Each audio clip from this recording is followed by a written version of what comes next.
ጌታ ባረገ ጊዜ ሐዋርያት ቀና ቀና ብለው እያዩት ነበረ። እጁን ጭኖ ባርኳቸው ከፍ እያለ ሲሄድ ቀና ብለው ሲያዩ ሁለት ነጫጭ መላእክት መጣ። የገሊላ ሰዎች ምኑ ናችሁ ነው እዚህ ቀና ቀና እያላችሁ የቆማችሁ አላቸው። ወዝንቱ ኢየሱስ ዘአርገ ማቤክሙ፣ ይህ ከእናንተ ወደ ላይ ሲወጣ ያያችሁት ኢየሱስ ክርስቶስ ይመጽእ ካይበ በከመ ሪክምዎ አመ ያዐርግ ሰማየ፣ ዛሬ ሲያርግ እንዳያችሁት እንዲሁ በዚሁ ሥጋ ተመልሶ ይመጣል ያሏቸው። በዚሁ ባያችሁት ሥጋ ተመልሶ ይመጣል። ዛሬ ሲያርግ እንዳያችሁት እየተመሰገነ እንዳረገ እየተመሰገነ ይመጣል። አይሁድ እንደሰደባችሁት አይቀርም ነው። በዚያ ሥጋ ይመጣል። እናንተ የናቃችሁትን ሥጋ በናቃችሁት ሥጋ፣ እናንተ በሰደባችሁ ሥጋ፣ እናንተ ምራቅ በተፋችሁበት ሥጋ ያን ጊዜ እሳት ከፊቱ እየነደደ ይመጣል።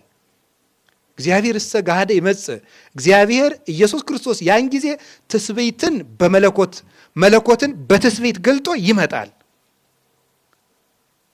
ወአምላክነሂ ኢያረምም፣ ያን ጊዜ ኢከሰተ አፉሁ ተብሎ እንደተነገረ ስትሰድቡት ዝም እንዳላችሁት ያን ጊዜ ግን ዝም አይላችሁም፣ ይፈርዳል። እሳት ይነድድ ቅድሜሁ፣ በፊቱ ጽዋ መዓት መቅሰፍተ እሳት ይነዳል፣ ይፈርድባችኋል ብሎ ዳዊት እንደተናገረ በግርማ ይመጣል፣ በዚህ ሥጋ ይመጣል።